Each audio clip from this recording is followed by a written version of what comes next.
કેટલું જાળવે જાળવે કોમ કરવું પડે એમણે પૈસા નહીં પાકતા કાળજી રાખવી પડે પૂરી નકર દહી જાય ને તો ડાયરેક્ટ રોમ બોલો ભાઈ રોમ ડાયરેક્ટ ઘરમાં દવાખાને ના હંગરે એમણે બંધાય હા કેળો તૂટી જાય કેવી કાળતર થાય કેળો લગાતાર ઓકા રહી રહી મફતના મજૂરી લઈ મફતના પૈસા લઈ જાય કે મારા બેટા 1500 રૂપિયા લઈ જાય આખા રાતના અંદર સંતાઈ રહ્યા હોય હાફ હોય ઘો હોય ડેટકા હોય ઉંદેડા હોય ભંફોલાય હોય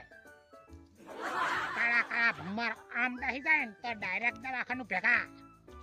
આટલાયના હંગરે ડાયરેક્ટ રોમ બોલે ભાઈ રોમ મશાનમાં